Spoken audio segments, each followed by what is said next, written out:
স্বস্তি ফিরেছে ঈদের আগে উত্তাপ ছড়ানো মুরগির বাজারে। তবে সবজির বাজার গত সপ্তাহের চেয়ে কিছুটা চড়া। আমদানি বন্ধ থাকায় বেড়েছে পেঁয়াজের দাম। তেলের দাম বাড়ানোর পর সরবরাহ স্বাভাবিক। বিস্তারিত মাহমুদুল হাসানের রিপোর্টে।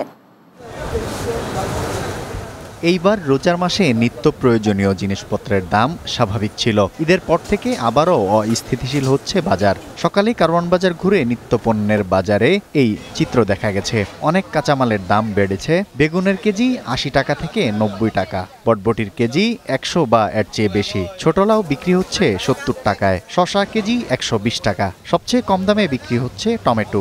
লাউ ৭০ টাকা পিস, বেগুন ১০০ টাকা কেজি, উস্তা ৮০ টাকা কেজি। রোজার চেয়ে এখন একটু বেশি, কিন্তু ভালো, আমি সন্তুষ্ট।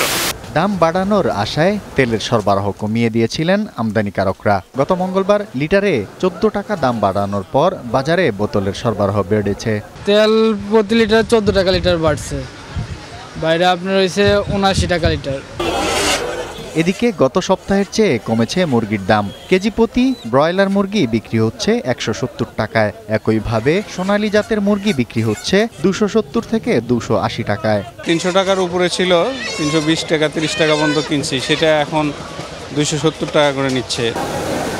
হঠাৎ করে গত সপ্তাহে সবচেয়ে বেশি ২০ টাকা বেড়ে পেঁয়াজের কেজি উঠেছে ৬০ টাকায়। দেশি পেঁয়াজ ভাই পাবনা যেটা, ওটা ৬০ টাকা থেকে ১ টাকা ২ টাকা কম বেছে, ৬০ টাকা বেছে। এক সপ্তাহ আগে অনেক কম ছিল, এখন অনেক বেশি যাচ্ছে পেঁয়াজের দাম।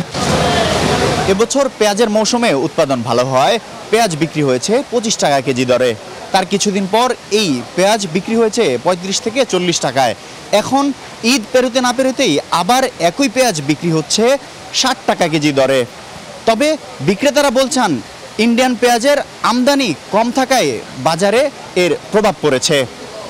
মাহমুদুল হাসান, বাংলা টিভি, ঢাকা।